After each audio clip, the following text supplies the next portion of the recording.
Empty seats. Row 23, seats 5 through 9, reserved for the Carter family, remained stubbornly vacant as graduates filed into Stanford University's auditorium. I clutched my phone, checking one last time for messages. Nothing. They're probably just running late, my roommate Mia whispered, squeezing my hand. Traffic from San Francisco can be brutal. I nodded, but we both knew the truth. My sister Diana's housewarming party had started an hour ago, celebrating her new $5 million mansion in Pacific Heights. My family had made their choice.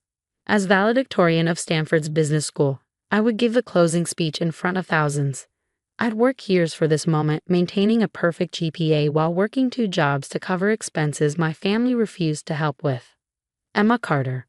I rose on shaky legs as my name echoed through the auditorium. The dean smiled warmly as he handed me my diploma, then gestured toward the podium. This was my moment. Looking out at the sea of faces, I spotted Mia's family in the front row, beaming with pride. They'd arrived 3 hours early to get the best seats. Next to them sat James, my thesis advisor who'd become a mentor and friend, his camera ready. But the seats meant for my parents, my sister, and my grandparents remained empty. Distinguished faculty, honored guests, fellow graduates, my voice carried clear and strong across the hushed auditorium. The speech I practiced 100 times flowed effortlessly, words about perseverance, ambition, and the courage to forge your own path. If only my family could hear the irony. My phone finally buzzed as I left the stage. A text from Diana. OMGM, totally forgot your thing was today. Having the most amazing party. You should see this house. Maybe stop by later if you're not too busy. XOXO. Forgot, like my graduation was a dental cleaning or a hair appointment. Don't, Mia warned, seeing my expression. Don't let them ruin this day. But they already had. Just like they'd ruined so many other moments. When I got into Stanford on a partial scholarship, Diana announced her engagement at my acceptance dinner. When I made Dean's List my first semester, my parents were too busy helping Diana plan her wedding to notice. My achievements were always overshadowed by Diana's life events, each one requiring absolute family devotion. Miss Carter. I turned to find Marcus Chen, one of the guest speakers from Goldman Sachs, approaching with an extended hand. Exceptional speech, he said warmly. Your analysis of emerging market trends was particularly insightful. Do you have plans after graduation? Before I could respond, my phone buzzed again. A photo from my mother, Diana posing in front of her new marble fountain, champagne in hand. Your sister's done so well for herself. Wish you could be here. I turned off my phone. Actually, Mr. Chen, I have some ideas I'd love to discuss. That conversation changed everything. 2 hours later, I sat in a small cafe near campus with Marcus Chen and his colleague Sarah Wu from Chen Capital Partners, one of Silicon Valley's most prestigious investment firms. Your thesis on predictive investment algorithms is revolutionary, Sarah said, sliding a business card across the table. We'd like to offer you a position on our quantitative analysis team. The salary they mentioned made my head spin. More money than my parents had ever offered to help with. When can you start? Marcus asked. I thought about my empty graduation seats, about Diana's mansion and my parents' pride. Tomorrow. The next 3 years passed in a blur of 60-hour weeks, complex algorithms, and rising success. My investment strategies consistently outperformed the market, earning millions for the firm's clients. Marcus became more than a boss. He became the mentor my father never was. I lived simply despite my growing wealth, renting a modest apartment and investing most of my earnings. Diana, meanwhile, regularly posted photos of her luxurious lifestyle, funded by our parents' generosity and her husband's family money. Then came the idea that would change everything. The system is broken, I told Marcus one late night at the office, spreadsheets glowing on multiple screens. Traditional investment firms cater to the already wealthy, while small businesses struggle to find capital. He leaned back in his chair, intrigued. Go on.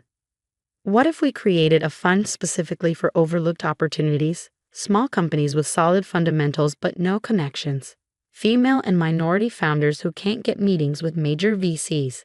We could use my algorithms to identify hidden potential. Marcus studied me for a long moment. You're talking about hundreds of millions in capital. The big firms would fight us. Let them, I pulled up a presentation I'd been working on for months. I call it Phoenix Fund, because we'll help others rise from the ashes of rejection. 2 weeks later, I sat before Chen Capital's investment board pitching my vision. By the end of the day, I had initial funding of $200 million and complete autonomy to run the fund my way. The catch: my involvement would remain anonymous. To the public, Phoenix Fund would appear to be run by a consortium of investors. My algorithms would work in the background, while others became the public face.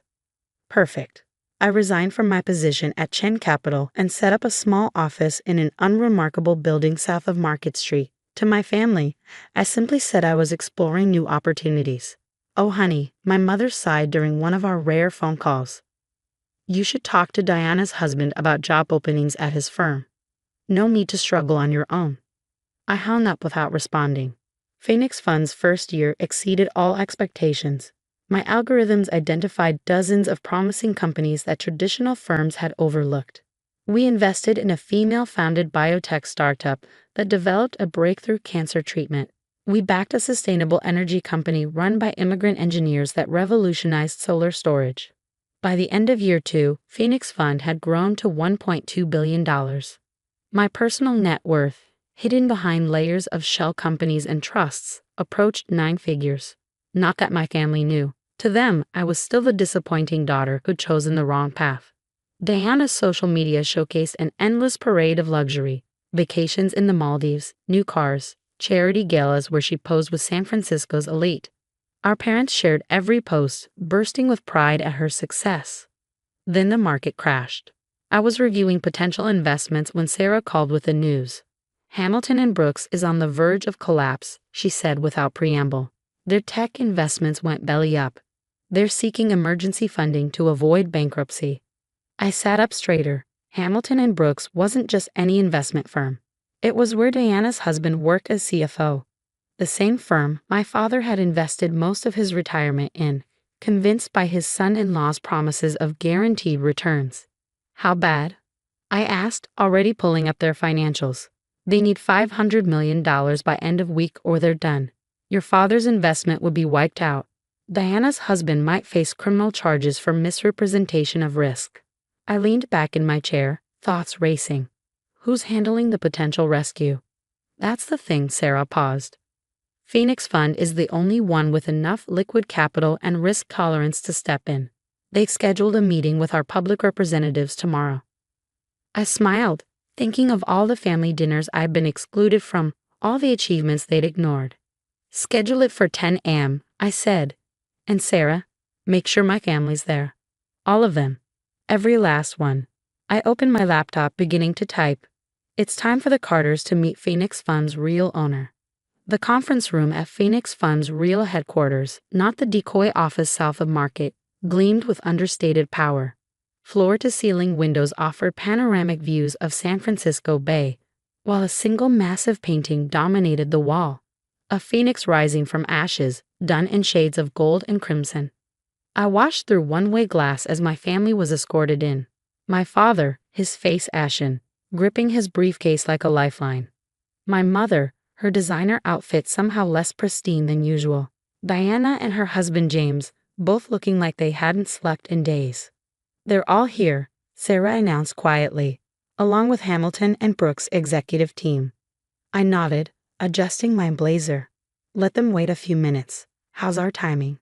Market opens in 45 minutes. If we're going to stop the freefall in Hamilton & Brooks stock, we need to make an announcement before then. I checked my reflection one last time. Gone was the overlooked daughter in handed-down clothes. Today I wore power. A tailored black suit, subtle jewelry, and an air of absolute control. Ready. Sarah smiled. Born ready. Give them hell, boss. I entered through the side door, my heels clicking against marble floors. The room fell silent. Good morning, I said calmly, taking my place at the head of the table.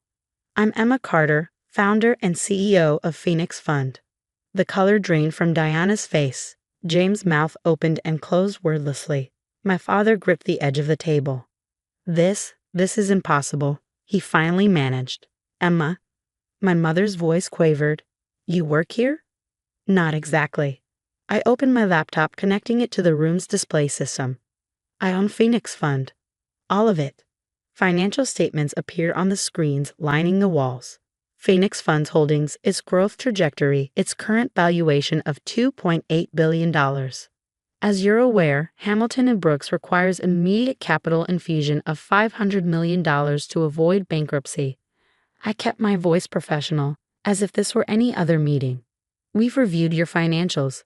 The situation is actually worse than you disclosed. James started to protest, but I held up a hand. Your tech portfolio isn't just underperforming, it's toxic. You've hidden losses, misrepresented risks, and potentially violated SEC regulations. I let that sink in. By our calculations, you need closer to $800 million to survive. No one has that kind of liquid capital available, James said desperately. Not on this timeline. Phoenix Fund does. I pulled up another document. We're prepared to offer a rescue package. However, our terms are non-negotiable. Diana leaned forward. Emma, please. You have to help us. We're family. Family? I smiled without warmth. Like when you were all too busy with your housewarming party to attend my graduation. The one where I was valedictorian? Silence fell. My mother looked down at her hands. These are our terms. I nodded to Sarah, who began distributing documents. Phoenix Fund will inject $800 million in exchange for a controlling interest in Hamilton & Brooks. James will resign as CFO, effective immediately, and will conduct a full audit of all client accounts. You can't do this, James protested. Actually, I can. In fact, I checked my watch. In 20 minutes, I'm the only one who can save your company from complete collapse. My father cleared his throat. Emma, be reasonable. We can discuss this as a family. This isn't a family matter, I cut him off. This is business. Something you taught me, remember? When you refused to help with my college expenses because it would build character. I stood up, walking to the window. Below, early morning fog was lifting from the bay, revealing the city in all its glory. You have 15 minutes to decide.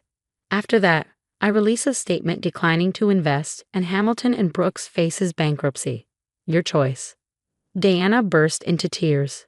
Daddy, do something. But we all knew there was nothing he could do. The mighty Carters, who had dismissed me for years, were at my mercy. James signed first, his signature shaky, then the other executives.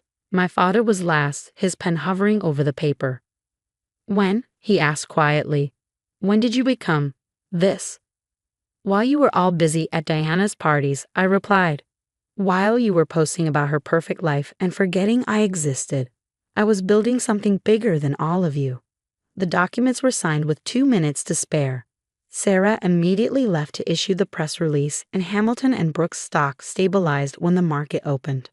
As the shell-shocked executives filed out, Diana lingered. Why didn't you tell us, she asked, about your success? Would it have mattered? Would you have suddenly become a supportive sister? Would Mom and Dad have finally been proud of me? She had no answer.